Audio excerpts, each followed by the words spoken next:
iniciar, tengo el gusto de ser la presentadora de este webinar Elementos para la catalogación de archivos sonoros, que está a cargo de la maestra Luisa Ordóñez, que es una especialista en materia de archivos sonoros de señal memoria en Colombia. Este webinar forma parte de un programa que impulsamos desde la Red Iberoamericana de Preservación Digital de Archivos Sonoros y Audiovisuales, la RIBDASA, que desarrolla estas actividades académicas gracias al auspicio del Programa Iberoamericano de Ciencia y Desarrollo, el CITED.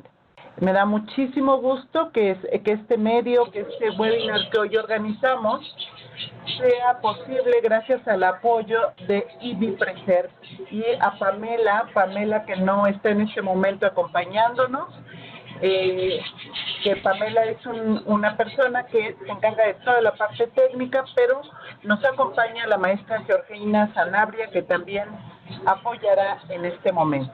Luisa, de nuevo, mil gracias por aceptar participar con nosotros. Tienes la voz y bienvenida. Gracias. Gracias, Perla. Les doy muy buenos días y les agradezco la asistencia y el interés por profundizar en este tema. Este es un tema que en muchas ocasiones, sobre todo a la hora de hacer la planeación para cómo funciona un archivo o cómo preservar un archivo sonoro, se omite o se da por hecho o muchas veces se desestima como una cadena muy pequeña del eslabón de trabajo, y realmente es lo más importante, la creación de metadatos para el acceso y la preservación de nuestros registros sonoros, y sobre todo ya en el caso de los registros sonoros como objetos digitales, es lo que va a permitir que nuestro material pues se reconozca en el futuro. Entonces les agradezco porque estén interesados. Me alegra ver personas de tantos lugares de América Latina, y le agradezco a la maestra Perla y a IBI-Preserv por permitirnos dialogar en este espacio. Antes de que entremos en materia, yo quería señalarles a ustedes la importancia que tengamos un espacio como este programa de actualización de RIBDASA en América Latina. Creo que es el momento oportuno para que nosotros pongamos en la mesa los múltiples debates alrededor de la preservación digital a nivel latinoamericano, más que a nivel mundial. Muchas veces nos sucede, y creo que todos podemos estar identificados con el tema de que vemos cómo se están dando los debates de los avances tecnológicos en el área de la preservación de los archivos audiovisuales y sonoros en Europa y en Estados Unidos, y vemos eso como algo muy lejano o imposible de lograr. Y por eso a veces fallamos en la construcción de políticas de gestión del patrimonio, porque tenemos siempre ese referente y no definimos alrededor de nuestras propias necesidades y posibilidades.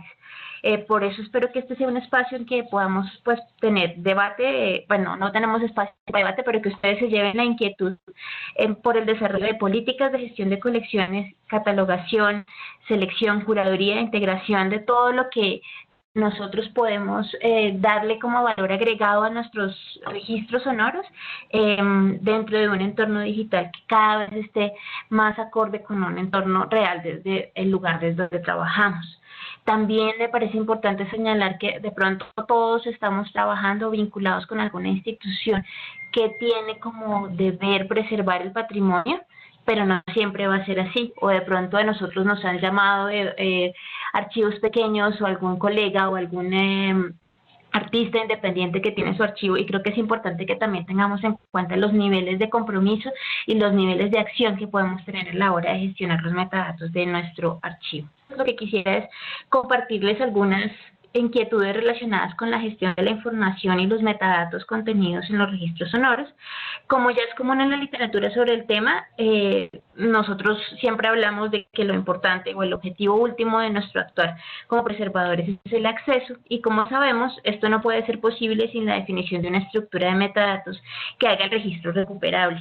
Cabe anotar que la mayor parte de la literatura escrita sobre este tema está en inglés, por lo tanto yo les voy a comunicar estas inquietudes que he venido recogiendo a partir de mi hacer, para que ustedes se las lleven y pues también las apliquen en los espacios en donde trabajan. Antes de hablar de los metadatos, quisiera que primero nos preguntáramos cuál es el problema principal cuando hablamos de la preservación de un objeto digital, audiovisual o sonoro. Una de las premisas cuando hablamos de un objeto digital, lo que pasa cuando digitalizamos un objeto analógico, cuando nace digital, es que prácticamente todo cabe en la misma canasta.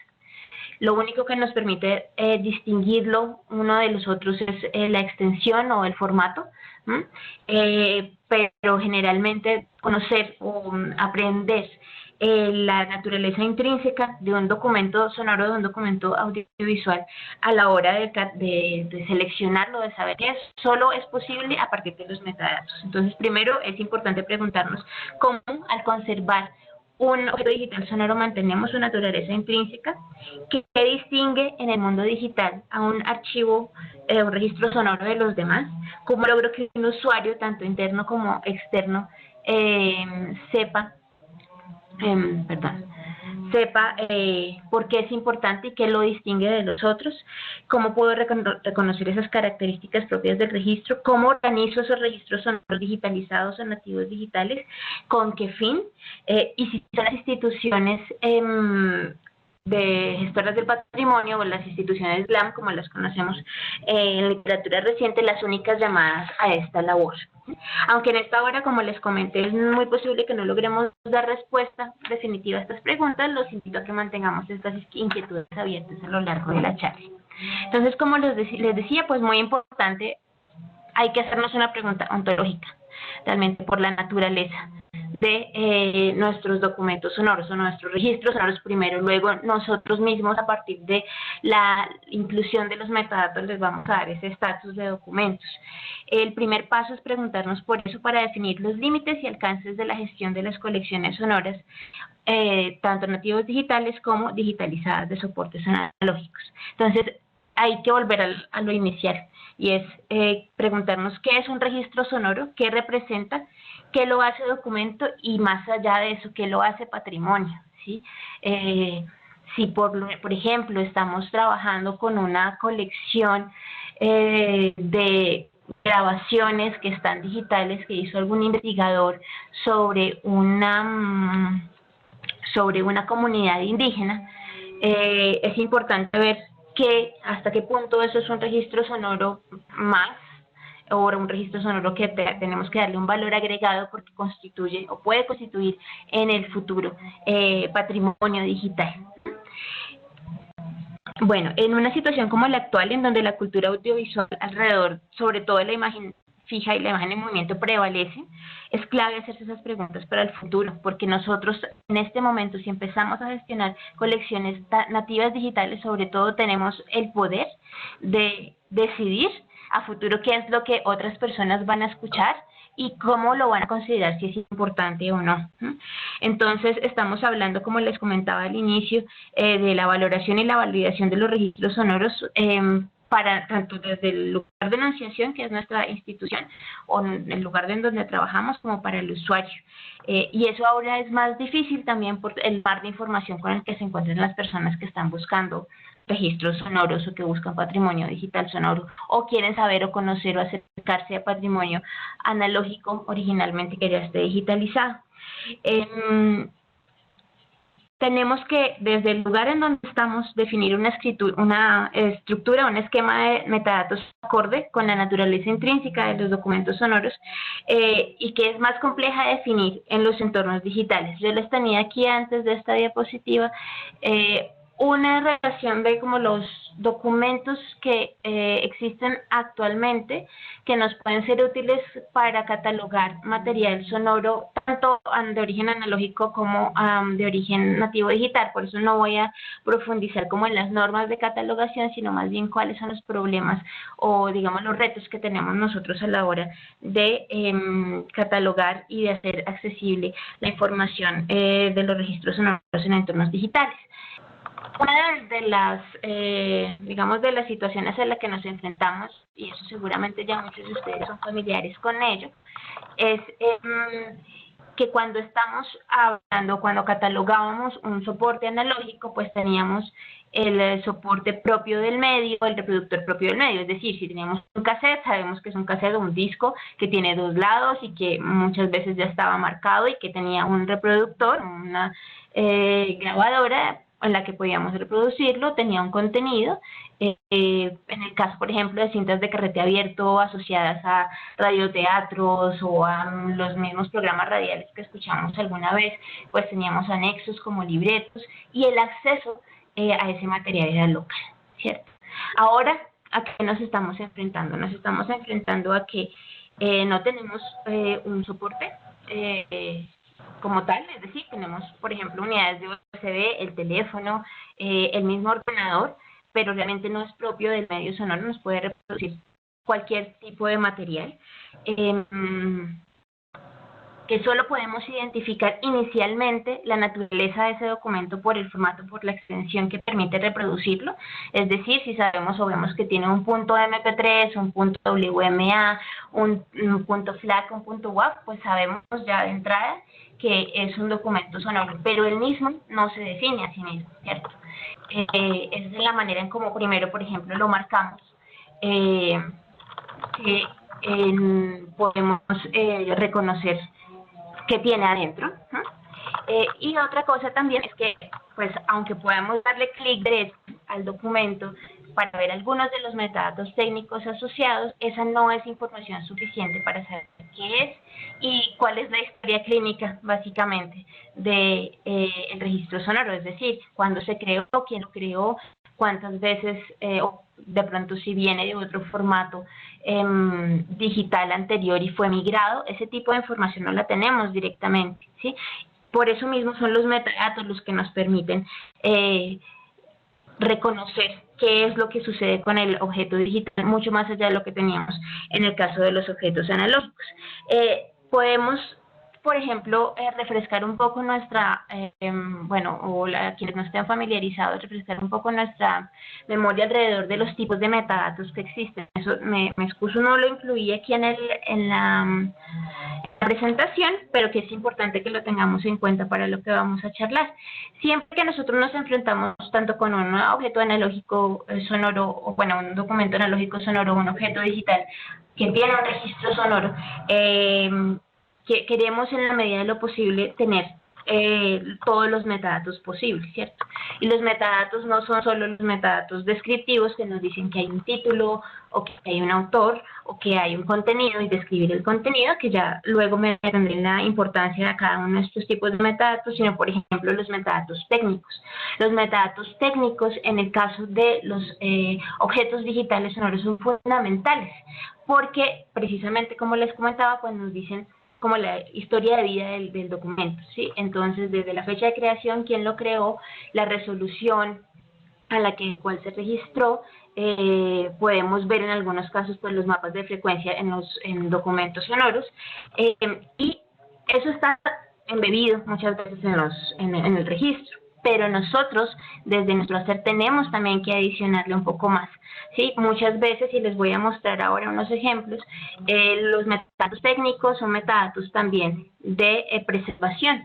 Los metadatos técnicos, la idea es que nuestro esquema de metadatos o nuestra propuesta de catalogación contenga los tipos de metadatos. Los técnicos, que son en el inmediato plazo, no solo para el futuro, sino que son fundamentales para construir nuestros metadatos de preservación. Eso no es tan sencillo como lo estoy enunciando, así es súper fácil, no. Realmente nosotros tenemos desde nuestra institución o desde nuestro archivo pensar en los campos que vamos a incluir nosotros en la catalogación de acuerdo al estándar o el esquema de metadatos que trabajemos para documentar cómo estamos modificando ese objeto digital sonoro en el tiempo. Ahora les voy a mostrar un ejemplo de cómo lo hacemos en Señal Memoria, porque no solo es decir, como les digo, el documento se creó, tiene esta fecha y está en esta resolución, sino, por ejemplo, se actualizó, se migró, o viene de un archivo original analógico, se digitalizó en esta resolución con este programa. Eso es importante hacerlo, no tanto o muchas veces no es tan importante para el usuario externo, pero sí para el usuario interno. Entonces es una manera de llevar un control de nuestras acciones en términos de lo que son los metadatos técnicos. Ya lo que tiene que ver con el contenido de los soportes, que era lo que enunciaron ahí en el chat, el contenido nos estamos relacionando sobre todo con los metadatos descriptivos. Los metadatos descriptivos, podríamos decir, de alguna manera pueden ser transversales a cualquier documento que catalogamos, es decir, tanto un libro como un video, como un programa radial tienen una sinopsis, ¿sí? Pero hay unos campos fundamentales que sí ahora les voy a comentar cómo trabajamos nosotros, como por ejemplo el género, la forma, el autor, los intérpretes, sí que van a ser distintos obviamente porque obedecen a la naturaleza del documento sonoro y tenemos que incluirlos como metadato descriptivo en nuestro registro de catalogación. El otro aspecto fundamental, bueno, vemos los anexos. Muchas veces en los archivos analógicos teníamos un libreto que acompañaba el documento. En los objetos digitales muchas veces no sabemos cómo llegó un archivo allí. A veces pueden aparecer documentos asociados, pero no es tan sencillo conseguirlos. Entonces, a veces nos quedamos con la única posibilidad de reproducir el sonido, escucharlo atentamente y sacar las conclusiones de lo que es a partir de lo que está allí. Y por último, el tema del acceso, que es muy importante, ¿no? Antes íbamos a la biblioteca a ver el material, reproducir el material, consultar el libro. Aquí en este caso, con los documentos sonoros, pues tenemos la posibilidad en algunos casos, si tenemos la infraestructura, de tener acceso remoto. Pero ese acceso remoto está sujeto a un aspecto fundamental y es el de los derechos de autor y las licencias de uso. Nosotros no podemos poner disponible o el mismo hecho de linkear en nuestro catálogo, así sea a nivel interno, un documento sonoro para que otras personas lo escuchen si nuestro archivo no es el que posee los derechos sobre ese material. Podemos tener problemas, sobre todo con el tema de lo que son obras musicales o patrimonio cultural inmaterial. Entonces, como vemos, aquí esta tablita pues tiene muchas derivadas, porque no solo es el cambio de lo analógico a lo digital, sino también la multiplicidad de registros a los que nos enfrentamos. Entonces, en el mundo analógico, y también depende de la magnitud del archivo donde ustedes trabajen, pues tenemos una diversidad de géneros y formas de documentos, de registros sonoros.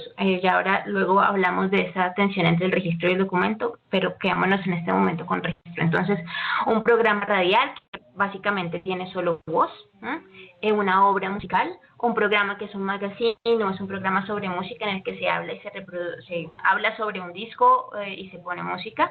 La memoria oral, que es muy importante para tenerla en cuenta, sobre todo quienes trabajan con comunidades indígenas, por ejemplo, con archivos, por ejemplo, en el caso colombiano tenemos muchos archivos sonoros de víctimas del conflicto que cuentan su historia. Entonces es muy importante también tener toda una claridad sobre qué es memoria oral y cómo se organiza, y el sonido inédito, que es lo que les comentaba a ustedes, por ejemplo, lo que tiene que ver con las grabaciones que tienen o que tienen investigadores sobre sus investigaciones con comunidades indígenas. Pues sí, muchas veces son, de hecho, investigadores extranjeros que tienen el registro de cómo trabajaron con algunas comunidades. Pero ahora se nos amplía digamos que el marco de acción, tanto como del material que puede venir de fuera, como el mismo que producen los archivos. Por ejemplo, en el caso de los podcasts, el podcast es un objeto digital sonoro que pues, básicamente es nativo digital, no viene de ningún otro lugar.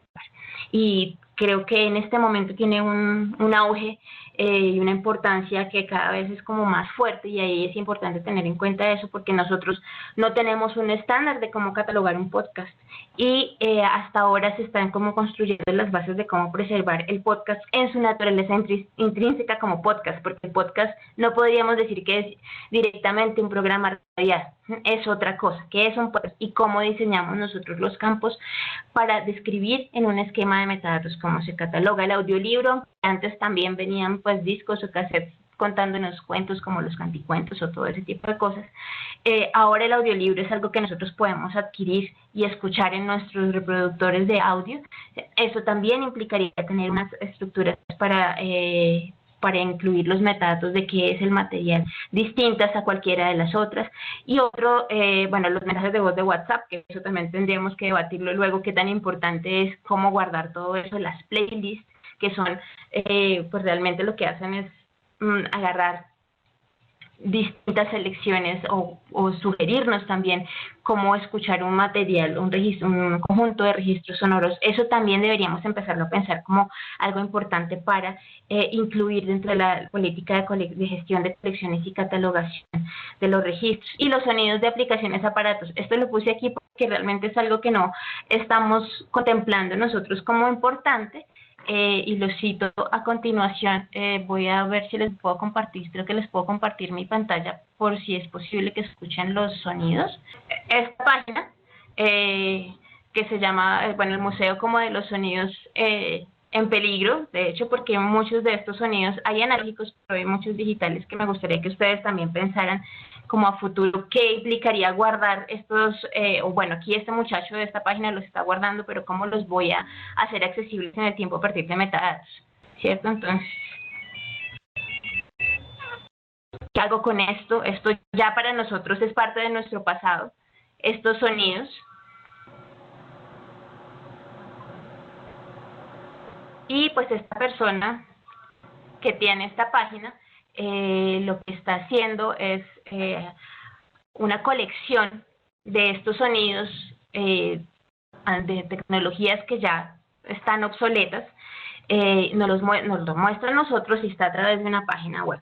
¿Quién está a cargo de gestionar esta información realmente? Digamos, hay una institución que debería hacerse cargo de eso, y si es así, ¿cómo decido yo, cómo describo esta información en el mediano plazo? Es algo que también deberíamos tener en cuenta. Entonces, todas estas cosas que les estoy diciendo, pues ya sé que son bastantes, es importante porque antes de que nosotros entremos a describir un objeto, tenemos que pensar el lugar de enunciación en donde estamos nosotros, es decir, es un archivo, es un archivo patrimonial, es un archivo independiente, es un archivo privado con fines comerciales, es un archivo comunitario. Porque si no tenemos definido qué somos, no podemos definir una política de gestión de colecciones que nos permita hacer una selección del material, curarlo, es decir, organizarlo, ya puede ser por el formato, puede ser por una organización temática o una organización que sea únicamente con fines para que el usuario acceda al material, como en el caso de Radio Ambulante, que ahorita les voy a mostrar. Pero la idea es que nosotros definamos qué somos, ¿sí? Para tener un lineamiento tanto de gestión de colecciones como de preservación digital que le den un horizonte de sentido a cómo describimos la información. Nosotros no podemos entrar a describir la información, digamos que es como un listado de ítems que van uno detrás del otro. Realmente hay que empezar a organizar primero las colecciones que hacen parte de nuestro archivo para decidir cuáles son las coordenadas de cómo lo vamos a describir, teniendo en cuenta los tipos de metadatos sí que queremos incluir. Lo ideal obviamente es que tengamos metadatos técnicos y de preservación, descriptivos y administrativos, pero todos sabemos que eso no siempre es posible porque la infraestructura o las posibilidades económicas del lugar en donde trabajamos no nos van a permitir contratar un personal que haga todo esto, y además que contratar el personal que hace todo esto también implica una capacitación, porque el campo de la catalogación de objetos digitales y sonoros y audiovisuales en nuestro contexto todavía está muy incipiente. Creo que todavía no se ha superado la discusión del no libro. Yo creo que ya deberíamos superar el tema de que sí, antes era no libro y entonces cabíamos en todo lo que era no libro. No, ya ahora sí, en el mundo digital pues es más complicado definir qué es qué, como les estaba comentando al comienzo. Entonces por eso es importante que tengamos una política de desarrollo de colecciones, de gestión de colecciones, porque nos dice qué es este archivo, qué documenta y quiénes son los usuarios para saber hacia quiénes dirigimos esa información. Usuarios internos y externos, es decir, por ejemplo, nosotros como usuarios internos necesitamos unos metadatos técnicos y de preservación para saber cómo vamos a tratar el documento, el registro sonoro digital a través del tiempo, si se migró, si está en un formato que ya va a dejar de existir existir en los próximos años, tengo que pensar cómo actualizarlos. Son los metadatos de preservación los que me dicen qué hacer. También los metadatos, esa política de gestión de colecciones me va a permitir tener, por ejemplo, una manera de actualizar cosas que de pronto en otras épocas eran viables y ahora no. Por eso aquí está esta ficha de catalogación que estoy señalando en este momento. De pronto, si ustedes ven un archivo relacionado con afrodescendientes o afroamericanos en los años 30, pues no se van a llamar así, sino se van a llamar como vemos acá, ¿cierto? En el caso de nuestros archivos sonoros también puede pasar lo mismo. Tenemos que tener la posibilidad de devolvernos en el tiempo o de ver cuál es la vigencia de los datos que nosotros hemos gestionado. Por ejemplo, en muchas organizaciones está pasando que sí, claro, llevaban mucho tiempo con un software de catalogación y lo van a actualizar. Toda la información que vamos a migrar es la información que queremos mostrarle al público. Y también en términos de los metadatos administrativos, ya gestionamos los derechos de esa información para hacerla pública, quién es el que detenta los derechos, qué tipo de licencias podemos dar. Entonces, para nosotros es muy importante tener en cuenta que en la política de gestión de colecciones contemplemos la continuidad y la vigencia de los trabajos de catalogación que hemos hecho, si realmente seguimos siendo los custodios idóneos de ese material, cuáles son los ciclos de preservación del material, y clave para nosotros el tema de la infraestructura tecnológica, de la gestión de las bases de datos y los catálogos para el acceso. Pero eso también es un problema que enfrentamos nosotros en términos de la financiación, ¿cierto? Entonces, cuando hablamos de la gestión de la base de datos, o que voy a tener COA, o que voy a utilizar Dublin Core, o que sigo utilizando MARC, ¿sí? Eso no solo depende de las políticas de la entidad, sino de la continuidad que podamos tener nosotros al aplicar esas políticas, y de la infraestructura tecnológica que tengamos nosotros. Tenemos un ingeniero que nos ayude a la migración del material, que la equivalencia entre un esquema de datos y otro que estamos cambiando sea posible. Todo eso tenemos que contemplarlo nosotros a la hora de diseñar una política de gestión de colecciones y un lineamiento de catalogación. Siempre hay que documentar todas las acciones que nosotros hagamos, y también tenemos que entonces pensar a futuro si los metadatos que nosotros creamos hace 5 años, hace 10 años, tienen vigencia. Entonces, no, pues creo que ya todos, o la mayoría de nosotros estamos familiarizados con el concepto de metadato. Entonces, solo aquí pues está una pequeña enunciación del tema, pero sí es importante que estemos más acorde o más claros con el tema de que es un esquema de metadatos. Aquí lo tenemos como un conjunto de reglas sobre qué postulados se pueden hacer sobre un objeto. Ya lo desagregamos en los 3 grupos de metadatos. Es importante tenerlo en cuenta en la medida en que es la forma en que indicamos cómo se da la información, y a través de la lógica de la base de datos y cómo se va a hacer accesible. Pero como les digo, esto tiene que estar acorde tanto con la política de desarrollo de colecciones como con la política de preservación. Entonces, pensando en que tenemos nosotros objetos digitales que vamos a gestionar y preservar, gestionar a partir de una política de colecciones y preservar pues a partir de lo mismo, tenemos que pensar de acuerdo a las necesidades de nuestra organización, cómo vamos a gestionar una colección digital. Si hablamos de colección digital, quiere decir que ya tenemos la posibilidad de que sea accesible para nosotros como usuarios internos y en la medida de lo posible para los usuarios externos, de acuerdo a la vocación de nuestra institución. Entonces, aquí es donde empezamos a pensar en ese paso del registro del documento, porque no es solo que contenemos una información en una carpeta que está alojada en los servidores de nuestra entidad, sino que queremos darle un sentido, puede ser temático o puede ser por soporte. Podemos organizarla por formato, perdón, la colección por formato para que el usuario pueda acceder a ella, ¿cierto? Entonces aquí es importante que tengamos en cuenta eso, que nosotros realmente si organizamos una colección digital es porque estamos pensando que queremos que el usuario, o que se conozca el material, mejor dicho. Por eso aquí en este recuadrito pequeño vemos que dice la colección precede el ítem. Eso es importante tenerlo en cuenta, que nosotros pensemos, como les digo, no vamos a hacer un registro por cada uno como si fueran registros aislados, sino precisamente cuando hablamos de un entorno digital, pues estamos gestionando unos metadatos que en la medida de lo posible no solo van a tener relaciones entre ellos dentro del catálogo, sino que potencialmente en algún momento quisiéramos que a través de los datos enlazados se conectaran con otros metadatos que nos den información sobre otros objetos digitales en otros archivos. Por eso es tan importante que sean interoperables, por ejemplo. La estandarización, eso creo que desde la profesión o desde el hacer de la catalogación es fundamental. Ahora, el tema es que, como hablábamos ahorita, los estándares y los esquemas de metadatos que nos permitan mostrar tanto lo técnico como lo descriptivo como lo administrativo no son muchos. Por eso, digamos, en muchas instituciones todavía la alternativa, o no la alternativa, no la opción es seguir catalogando con MARC, porque es una de las, digamos, las posibilidades que nos da más granularidad, es decir, tenemos campos que nos sirven para casi todo, cosa que de pronto no ocurre con el Dublin Core, porque generalmente el Dublin Core nos va a permitir, nos va a requerir que tengamos otro esquema de metadatos para documentar otras cosas.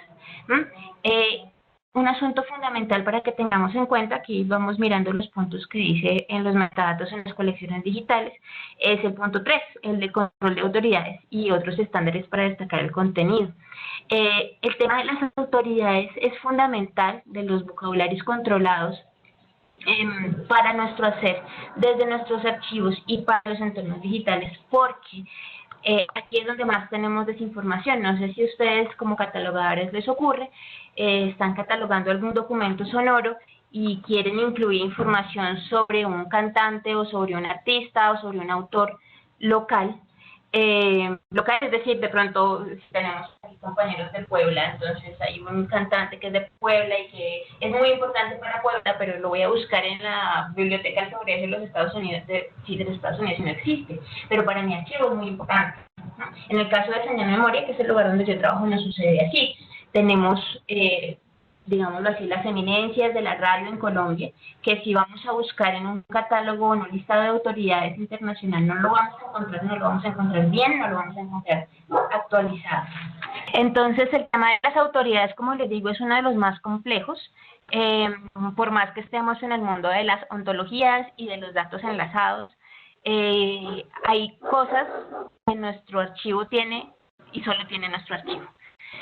Eso implica que cuando vayamos a catalogar, si tenemos un equipo de catalogación, así sea pequeño, y de pronto alguno de nuestros compañeros, que nos pasa en caso nuestro, es muy joven, entonces no conoce quién es. Para nosotros, por ejemplo, es importante una señora que se llama Gloria Valencia de Castaño, que fue como la primera dama de la radio y la televisión en Colombia. Yo sé que la busco en la Biblioteca del Congreso de los Estados Unidos y no la voy a encontrar. O de pronto la voy a encontrar que nació y no que la fecha en que murió, así haya muerto hace 5 años, porque nos ha ocurrido eso. Y de pronto el catalogador no tiene ni idea quién es esa señora, que también nos ha pasado. Entonces, es muy importante que nosotros, a la hora de definir nuestro lineamiento de metadatos, digamos, nuestro lineamiento de catalogación, tengamos claro que es muy importante que a nivel de nuestra institución empecemos a elaborar unos listados de autoridades que nos permitan que la información sea recuperable, no solo recuperable porque el usuario la va a buscar, porque muchas veces lo que nos sucede es que el usuario no sabe qué está buscando, y sobre todo en el caso de los documentos sonoros y audiovisuales, el usuario no sabe qué está buscando, no sabe con qué se va a encontrar, porque muchas veces el material que resguardamos es material que solo fue conocido cuando se publicó, es decir, cuando se emitió. No se ha reemitido, no se ha reproducido muchas veces. Y eso implica que entonces nosotros le podamos sugerir al usuario unas posibilidades de encontrar información y reactivar esos contenidos patrimoniales que tiene el documento. Me excuso por los perritos, pero acaba de pasar un carro acá y ellos enloquecieron. Como les digo, los metadatos, aquí cuando decimos información completa de términos y condiciones, estamos hablando del tema de las licencias, de los derechos de autor y las posibilidades de acceso. Eso tampoco lo tenemos nosotros muy estandarizado en el caso latinoamericano. Pero, por ejemplo, si ustedes quieren ver un referente importante, estaría el de Europeana, europeana que trabaja igual con cualquier tipo de documentos en los audiovisuales de papel, pero que tiene unos estándares o como unos statements, unos postulados de cómo gestionar los derechos de autor. Soporta gestión en el largo plazo. Pensemos en que los metadatos también tienen que preservarse, es decir, como les decía ahorita, si tenemos una información sobre cómo digitalizamos un material o cómo lo emulamos o cómo lo migramos, tenemos que guardarlo en nuestros registros y que pensemos por eso mismo que los metadatos son objetos en sí mismos. Voy a compartirles de nuevo mi pantalla porque les quiero mostrar cómo guardamos o cómo incluimos la información en señal memoria en relación con los metadatos de preservación. Listo, entonces bueno, primero aquí los invito a la página de señalmemoria.co catálogo y aquí en la búsqueda avanzada tenemos pues los registros tanto de la radio como de la televisión pública. Eso es algo que es muy importante que tengan en cuenta y es que, por ejemplo, la vocación del archivo nuestro es recuperar la historia de los medios públicos, integral, de la radio y de la televisión. Por eso, cuando ustedes entran en el catálogo, van a ver acá que podemos limitar la búsqueda a tipo de ítems. El archivo audiovisual está en una caja grande y el archivo sonoro sí está discriminado por fondos porque es el archivo que tiene más historia y se ha podido organizar hasta el momento de una manera un poquito más clara en términos del origen, la procedencia del material. Entonces, por ejemplo, bueno, yo les voy a mostrar acá. Y vamos a ver qué tan, espérenme un momentico, qué tan desagregada está la información. Listo, entonces ya aquí me apareció el resultado que estaba buscando. Nosotros somos una entidad que tiene la ventaja o la fortuna de que ha habido voluntad política en los últimos casi más de 10 años para preservar nuestro patrimonio. Eso no, sabemos que no sucede en todos los casos y en todos los contextos, y eso ha permitido que pues tengamos ya más o menos unos 100.000 registros digitalizados, tanto de audiovisual como sonoro y catalogados. Nuestra catalogación la estamos haciendo en MARC porque lo que estamos tratando de hacer es como unas fichas muy granulares que luego podamos conectar con datos enlazados en nuestros proyectos de colecciones digitales que sí están todavía por hacerse algunos. Como les digo, es muy importante antes de que ustedes, o en el caso nuestro, antes de que pasemos a hacer como la catalogación del material, saber nuestro lugar de enunciación precisamente por eso. Y lo que hemos hecho en Señal Memoria es que, como les digo, no estamos catalogando cada ítem como si no perteneciera a nada, sino que realmente pertenece a un todo, que son las colecciones que estamos viendo acá. Tenemos 4 colecciones temáticas, ¿no? Entonces nosotros aquí hacemos las colecciones temáticas para que aglomeremos o agrupemos por categorías temáticas, como por la historia que cuentan los documentos más que por el soporte. Es decir, que podemos encontrar en estas colecciones documentos tanto audiovisuales como sonoros, ¿no? Pero luego estamos creando colecciones especiales que nos están permitiendo, esas no las vemos acá en la página, pero las colecciones especiales sí nos permiten delimitar de pronto algo que tenemos nosotros y que no tiene nadie más. Por ejemplo, los radioteatros, ¿sí? Los radioteatros son unas colecciones muy específicas que solo tenemos, digamos, en Colombia hay muy pocos archivos que tienen radioteatros, tenemos una colección especial de radioteatros. Pero entonces quería mostrarles acá cómo está la ficha. Entonces todos vemos acá que dice Carta de Colombia, transmisión radial. Como ven, es una ficha muy extensa, muy granular. Las materias son bastantes porque queremos, como les decía ahorita, sugerirles provocar en el usuario más lecturas al material que las que ya están. Este era de hecho un documento sobre, como ven acá, es una transmisión radial de un programa de televisión en donde se hace un simulacro de un festival vallenato, pero en ese simulacro se canta una canción haciéndole propaganda a un candidato presidencial. Entonces, la catalogadora que estuvo aquí, pues lo que hizo fue sugerir un término que es el de vallenato y política. No todo el mundo va a pensar o va a querer buscar por eso, pero queremos pedirle al usuario esas posibilidades de búsqueda, ¿sí? Y eso tiene que estar explícito en nuestro lineamiento de catalogación. Aquí, como vemos, pues está el contenido, el género y la forma es fundamental para nosotros porque aquí tenemos también que listarlo de acuerdo a las necesidades de nuestro archivo y las características de nuestro archivo. En el nuestro, por ejemplo, como vemos acá, tenemos periodismo informativo de entrevista, pero tenemos de todo. Como les digo, tenemos radioteatros, tenemos educación por radio, tenemos obras musicales. Entonces, si nosotros no tenemos eso listado, no sabemos como catalogadores cómo vamos a relacionar la información. Y aquí vemos, si ustedes ven aquí el clic, digitalización, aquí se cuenta la historia de qué es lo que tiene el documento. Se trató en este software, se normalizó, se insertaron unos segundos, se exportó en estos formatos y tiene GIS. Y también el historial de cómo catalogamos el material.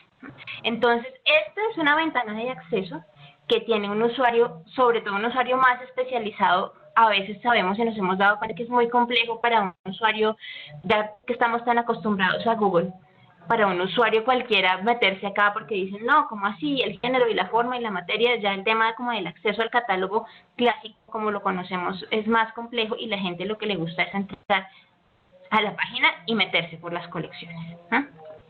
Ya cuando se meten por las colecciones, entonces lo que empezamos a ver nosotros son las otras formas o las otras ventanas de acceso que hemos creado para reactivar el material.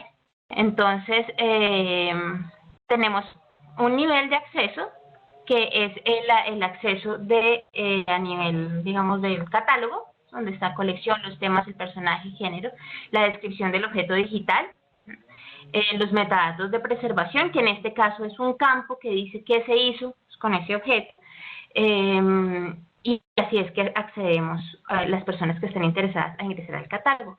Pero el usuario cada vez está más tentado a ver el material de otra forma, ¿cierto? Entonces aquí lo que estamos viendo, por ejemplo, son artículos. Tenemos muchos artículos en donde lo que hacemos es juntar piezas alrededor de un problema o alrededor de un tema en particular, y lo que hacemos es el artículo para socializar el documento. Ya el interesado va al siguiente nivel, y al siguiente nivel pues ya explora un poco más la información en el catálogo. Eso en el caso de Señal Memoria, pero en el caso de Señal Memoria, porque es una institución que está abocada, cuyo fin es la preservación del patrimonio de los medios públicos del país. Pero pensemos en un caso que es un caso que en este momento, como les contaba, está muy en boga, que es el de Radio Ambulante. Radio Ambulante es una plataforma que tiene podcast, y es una plataforma de podcast que crea registros sobre muchos temas. En particular hablan de muchas cosas, de karaoke y al mismo tiempo de historia política de América Latina. Es un proyecto que es inicialmente latinoamericano, pero que ahora está asociado con NPR, con National Public Radio de Estados Unidos, y que pues teniendo en cuenta eso, lo más posible es que termine todo su archivo en la Biblioteca del Congreso de los Estados Unidos. Entonces, ¿qué pasa, por ejemplo, con Radio Ambulante? Les voy a volver a compartir la página y ingresamos aquí ingresamos a la página de Radio Ambulante. Entonces, por ejemplo, ellos tienen precisamente unas colecciones creadas, pues son unas colecciones creadas solo para, digamos, más para el consumo, ¿sí? Que como, por ejemplo, una visión un poco más museográfica del archivo, que era lo que estábamos viendo en Señal Memoria. Entonces, lo que hacen a uno es que darle unas playlists con temas que convocan unos registros sonoros entre sí y nos la presentan, ¿sí? Entonces, por ejemplo, aquí la pregunta del millón es, si nosotros estamos gestionando podcasts, ¿cómo estamos grabando los podcasts? ¿Cómo los describimos y cómo los vamos a registrar en un registro de catalogación? Lo más común que estamos viendo en los podcasts es que tenemos los podcasts por partes. Por ejemplo, el de La Noche Más Larga, sobre un tema, un episodio de la historia colombiana, está partido en dos emisiones, y además tiene la transcripción. ¿Cómo vamos a describir el material? El todo y las partes es algo fundamental que pues ya se nos va a acabar el tiempo, pero que me parece muy importante que ustedes tengan en cuenta. No siempre tenemos la infraestructura para juntar un objeto digital o una obra como un todo, y muchas veces tenemos parte 1, parte 2, parte 3. Entonces, cuando nosotros estamos describiendo la información en un registro de catalogación, pues nos enfrentamos con el problema de que no siempre tenemos el todo, ¿no?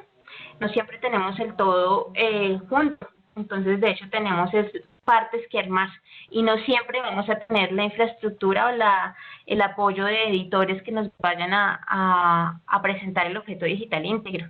Entonces aquí también hay una pregunta y es cómo lo vamos a catalogar. ¿Lo catalogamos como partes? ¿Lo catalogamos como un todo? ¿Cómo relacionamos la ubicación de ese objeto digital sonoro si está de pronto disperso o dividido en 3 partes? ¿Sí? Entonces, eso también lo tenemos que incluir en nuestro registro o en nuestra ficha de catalogación. Pero quería pues decirles precisamente como les comenté al comienzo, no es posible en este momento que yo les presente una ficha de catalogación completa, pues les estoy mostrando los ejemplos de su memoria, pero realmente es que ustedes tengan un punto de partida y es como qué estándar o qué esquema de metadatos quieren utilizar o están utilizando. La idea no es que ustedes digan, uy, no, entonces como allá están haciendo COA y MARC, entonces pasémonos a eso porque nosotros hemos trabajado Duolingo por toda la vida y no vale la pena, o si vale la pena, ustedes lo consideran. Realmente piensen muy bien que de pronto lo importante es preguntarse cómo estoy organizando mi información, cómo espero gestionar las colecciones de mi archivo, es decir, qué historia quiero contar con mi archivo con el fin del acceso a través de un catálogo, y a partir de ello ver de los campos de catalogación que estoy utilizando ahora, cuáles me sirven, cuáles no estoy implementando, ¿sí? Por ejemplo, con el tema de los metadatos de preservación, yo les cuento una cosa, nosotros utilizamos MARC y utilizamos el campo 583 que se llama nota de acción, es decir, ahí nosotros estamos contando qué acción le hicimos al documento, por eso se preservó de esta manera, se digitalizó de esta manera, se catalogó de esta manera. Pero, por ejemplo, instituciones que tengan una infraestructura más grande y un apoyo en términos de tecnologías de la información más grande pueden acoger PREMIS. PREMIS es un esquema de metadatos de preservación que tiene la Biblioteca del Congreso de los Estados Unidos, que funciona sobre todo en lenguaje XML, pero es algo que no se puede leer, no lo va a leer el usuario, y que realmente está como más, digamos que en la plantilla o en una capa detrás en XML de la información asociada al documento, y no es accesible para todo el mundo, ¿vale? Entonces, bueno, como les digo, entonces tenemos distintos niveles de acceder a la información de acuerdo a cómo la describamos. El catálogo es solo una de ellas, entonces de pronto cuando hablamos de catalogación no necesariamente tenemos que hablar de catálogo, sino que realmente estamos hablando de asignarle los metadatos a un registro, depende de los fines que tengamos nosotros como archivo. Por ejemplo, entonces aquí son fines que tienen que ver con el patrimonio, hacemos la ficha completa, ¿cierto? Si de pronto es un archivo pequeño o es un archivo solo con fines de consumo, aunque de todas formas deberíamos conservar los podcasts de la manera más completa posible, organizarlo de otra forma, de pronto no se incluye toda la información asociada al registro sonoro. Y otro, por ejemplo, este es otro ejemplo que está en el Internet Archive, que es Folk Soundomy, que si ustedes ven aquí en la diapositiva, pueden también entrar a la página, es un revuelto de todo. Entonces hay sonidos asociados como por ejemplo con sermones de la Biblia y con 1000 cosas, y es que las personas también están ahora decidiendo cómo crear sus propias colecciones y creando y asociándole los metadatos y las suben a el Internet Archive, que es una de las cosas como, digamos, de las plataformas más amplias para archivar información de cualquier índole. Entonces, sí, ya estamos cortos de tiempo, entonces yo lo que quería era como mostrarles el panorama. Esta en particular quería señalarles es porque es una de las maneras en que los usuarios también se están involucrando, tanto con digámoslo así, no con la preservación, pero sí con la colección de objetos digitales de sonido y en algunos casos con la asociación de metadatos que permiten identificar el material. Sí, eso también es importante si nosotros queremos que el acceso se amplíe. De pronto la catalogación clásica, como la vimos en el caso de señal memoria, no es suficiente, sino que nosotros también quisiéramos tener alguna retroalimentación de los usuarios o no sabemos nada sobre un documento sonoro y queremos invitar a los usuarios a participar. Hay posibilidades de hacerlo a través del crowdsourcing, que es realmente pues subir el documento y a través de alguna plataforma de internet que nosotros tengamos permitir que el usuario nos ayude a taguear el material y así nosotros esos tags podemos incluirlos dentro de nuestro catálogo, pero también dentro de nuestras otras plataformas en línea para nutrir la descripción sobre el documento. Bueno, dejamos ahí y entonces respondemos las preguntas que todos tienen. Mil gracias, Luisa. Gracias por esta participación. Ha habido, como se enuncia en el título del webinar, estos elementos claves para entender la catalogación de los archivos sonoros en el entorno digital, que ese es precisamente uno de los grandes desafíos que tenemos en nuestros archivos sonoros. Tengo 4 preguntas, Luisa, las voy a leer para que nos haga favor de responderlas. Vale. Antonio Flores pregunta, si quiero catalogar una colección de programas de radio, ¿qué software libre podrían recomendar? Gabriel René Rivera Bernal dice, ¿qué características tiene el software que brinda el acceso a los registros sonoros? Intuyo que se refiere al que usan ustedes en señal memoria. Laura Romero dice que disculpen, me uní a la conferencia hace poco porque no conseguía conectar con facilidad. No sé si se habló de este tema, pero me gustaría saber cómo es la situación de la conservación. Ese no es el tema de este webinar, ya tuvimos el webinar de conservación. Pregunta también sobre la situación de la catalogación. Ahí Luisa nos comentará, además de lo que ya habló al inicio. Y ella dice que viene de España y ahí tiene la sensación de que no existen proyectos a nivel estatal sobre la conservación. Digamos que cada emisora tiene su archivo, pero no hay fácil accesibilidad. También le preguntaron por formación al respecto. Muchas gracias al respecto. Y Esperanza Roja dice que en la entidad donde laboro no se han generado políticas de identificación de materiales de archivo.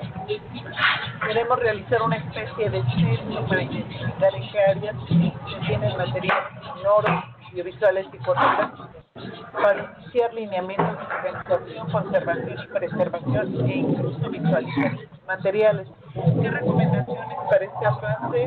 ¿Por dónde deberíamos iniciar? No, por favor.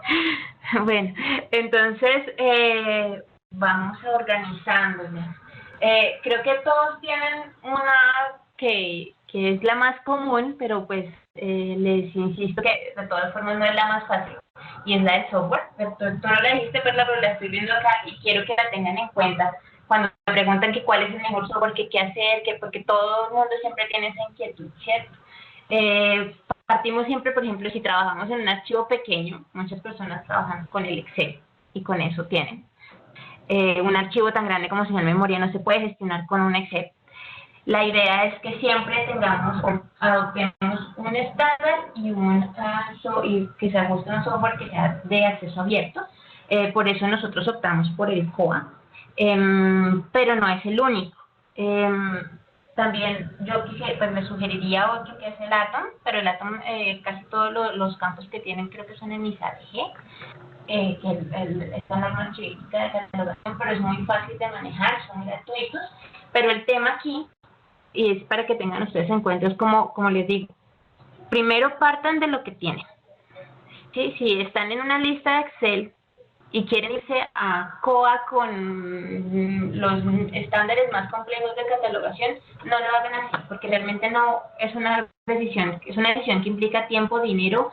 No es necesario catalogarlo en Excel y luego pasarlo a software, ¿no? El COA te permite catalogarlo en el mismo software, igual que por ejemplo Atom, ¿sí? Igual que Dueling Core, o sea, tú tienes ahí la posibilidad de catalogar sobre esos campos, pero lo que necesitas para eso es un buen ingeniero. Si tú tienes un departamento de tecnologías de la información o un ingeniero que te apoye en customizar tu base de datos, no vas a lograr nada. Puedes adquirir el software más complejo del mundo, pero si tú no tienes un soporte tecnológico que te ayude a customizar la base de datos para saber cómo la va a ver el usuario y cómo la van a procesar ustedes, ahí no estamos haciendo nada, ¿sí? Entonces realmente es como ir pasito a pasito. Por ejemplo, el COA se utiliza mucho en bibliotecas, ¿sí? O en repositorios que son muy grandes, como en el caso en donde yo trabajo. Entonces es pues digamos más posible gestionar toda esa cantidad de información, pero les digo, no es fácil, ¿sí? Hay que aprender muy bien cómo se organiza la información. Por ejemplo, el tema de las materias y los temas para nosotros ha sido complejo porque no siempre la información se despliega como quisiéramos, nos da las relaciones entre palabras que quisiéramos. Y eso es solo la labor que no puede hacer un catalogador, ni yo como, digamos, la persona que coordina todo el área, que es el ingeniero que sabe cómo crear esas relaciones dentro del software, ¿sí? El Atos me parece que es mucho más flexible, pero pues digamos para una escala no tan grande. Pueden también, y ha sucedido, y conozco muchos archivos que lo que hacen es que ellos mismos hacen digamos, su plataforma para que las otras personas accedan, sin tener que ajustarse a un software en particular, pero lo importante es que sea en acceso abierto, que ustedes puedan exportar esa información a XML o a CSV, porque eso es lo que la hace interoperable, ¿sí? No partamos del hecho de que ustedes compran o adquieren un software o customicen un software y con eso se van a quedar toda la vida, porque no es así. Estamos en el mundo digital. Realmente sabemos que venimos de un software y pasamos a otro y a otro y a otro. Lo importante aquí es que los metadatos estén lo más estandarizados posible para que puedan migrar, ¿sí?, de esquema en esquema, de software en software, porque eso va a seguir pasando y hay que, pues sabemos que es un agotamiento, pero en la mayor parte, digamos que en la mayoría de los casos es lo que va a suceder. Entonces, eso por un lado es el tema como lo del software. Para empezar a hacer la política, que era lo que estaba enunciando Perla, como esa pregunta muy amplia, si queremos hacer una política y un plan, bueno, hay que capacitarnos mucho. Yo creo que esto es uno de los espacios que permite empezar a abrir esas preguntas, porque no, digamos que no hay una ABC y siempre se parte como de las necesidades de cada entidad, pero sí es importante tener como un norte, definir una política de preservación, una política de gestión de colecciones, una política de conservación, una política de acceso, y eso pues es, digamos, lo que estamos haciendo aquí en el marco de estos seminarios para que todo el mundo conozca. Alguien habló de emisoras, eso es un tema bien complicado. Nosotros en Señal Memoria tenemos la dicha que, además de ser medios públicos, somos un archivo patrimonial. Pero eso no pasa en todos los casos, y de hecho con el tema de los medios. Entonces, con el tema de los medios es bien complicado. Con el tema de los archivos de las radios comerciales y de la televisión comercial es una de las cosas más complejas porque de entrada muchas veces esos archivos eran o fueron concebidos más como archivos de tráfico que archivos que tenían que preservarse en el tiempo. Entonces, ahí es la labor del archivista como venir seduciendo a las personas que hacen parte de la organización para que ellos consideren que lo que tienen es patrimonial para hacer una política de trabajo. Y ahí, pues como les digo, generalmente la catalogación es lo que nadie entiende. Es decir, hay una locura, todo el mundo es muy feliz hablando de lo digital y de que digitalicemos, y lo que dicen digital felices como si supieran todos qué son, las personas que hacen la planeación o los que financian, pero la catalogación para ellos es realmente una labor que todavía pareciera como del bibliotecario ratoncito de biblioteca que está en una esquina catalogando, y no una persona que es la encargada de que la información se encuentre, y eso es lo más triste. Para la catalogación siempre es más duro conseguir fondos y gestionar personal y capacitar personal. Es muy complejo, y ahí pasamos como a la situación del gremio en nuestro país, perdón, no, en nuestro contexto. Pues lo digo desde mi experiencia en Colombia y en Señal Memoria, ha sido muy complejo con el gremio de los profesionales en ciencias de la información. Pasa algo, y es que siempre estamos muy embebidos o muy metidos en el tema del esquema, el estándar, y a la hora como de reactivar los contenidos, de recuperar temas, de recuperar materias, nos quedamos muy en la norma, y eso es muy complicado porque realmente es que la norma sobre esto pues hay muy pocas, son muy pocos referentes, como les puse al comienzo, pues la mexicana es una, pero a la hora de hacer, por ejemplo, un vocabulario controlado sobre autores de obras sonoras, eso no existe. Y es muy difícil que el catalogador, como que el catalogador profesional en ciencias de la información se salga del estándar o del esquema y piense un poquito más allá. Nosotros lo que hicimos fue un experimento que pues todavía no hemos dado como el punto final a qué ha sucedido, pero empezamos catalogando con bibliotecólogos.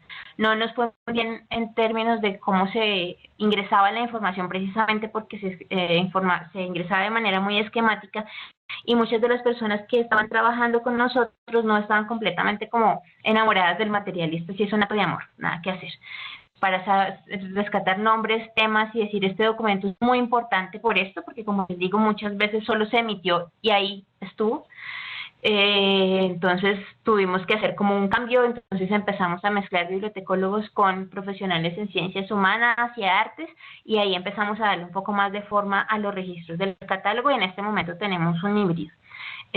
Pero no es fácil, y no es fácil conseguir personas que se enamoren del tema de catalogar documentos sonoros y audiovisuales, y que digan, me comprometo con esto y voy a darle la vida al documento que se merece, porque realmente es que nosotros mismos, aunque no lo pensemos, estamos escribiendo historias, y no estamos haciendo un libro o un proyecto de humanidades digitales. Si nosotros no recuperamos los términos que son propios de ese documento, el documento se va a perder, y eso lo sabemos.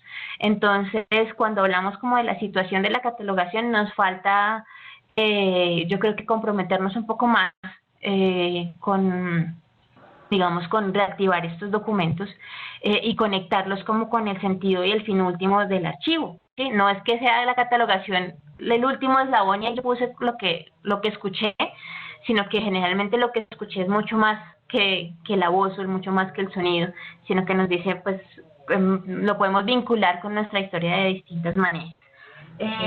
Con el tema de la formación, yo creo verla que, pues, creo que con el espacio que estamos abriendo acá es como un primer paso. Creo que se abrió una maestría en España hace poco, o sea, para hablar en términos como en español del tema de la preservación de patrimonio audiovisual, pero estamos también en un estadio incipiente en formación formal, yo creo, en formación no formal, en cursos, seminarios. Creo que ya hemos dado pasos grandes en el caso colombiano. Creo que podría decir que estamos orgullosos de que hemos recorrido un camino ya bastante grande en términos de seminarios, diplomados y educación no formal sobre preservación del patrimonio audiovisual y sonoro. Gracias, Luisa. Así es, en efecto. Colombia ha desarrollado proyectos muy relevantes en materia de archivos sonoros y audiovisuales, y con esta reflexión y con esta entrega y amor por los archivos sonoros es que concluimos este webinar, que nos proporcionó las claves precisamente para entender la importancia de la catalogación para no solo la conservación, sino también el acceso de las colecciones sonoras. De hecho, como cierre de este webinar, quiero agradecer de todo corazón a la maestra Luisa que haya distraído de su tiempo de trabajo profesional y personal esta hora para poder compartir su experiencia, su saber sobre la catalogación, y a los participantes que nos acompañan de diferentes lugares. Hoy estoy leyendo también los saludos de Guadalajara, de Puebla, de Cuba, de Uruguay, de España, entre otras grandes de otros lugares. Quiero agradecerles su tiempo y pedirle que nos acompañen el próximo 27 de agosto para continuar escuchando a la maestra Luisa Ordóñez, esta vez con los elementos claves para la catalogación de archivos audiovisuales de colecciones digitales. También, Bolivia, un abrazo muy fuerte y gracias por estar con nosotros. Los dejo reflexionando sobre esto que nos ha dicho la maestra Luisa, y por favor inscríbanse. Ya en breve sacaremos el cartel digital y estamos a sus órdenes para continuar con estos webinars. Un abrazo, buen provecho para los que van a comer, buena tarde para los que comieron. Hasta luego. Gracias, hasta luego.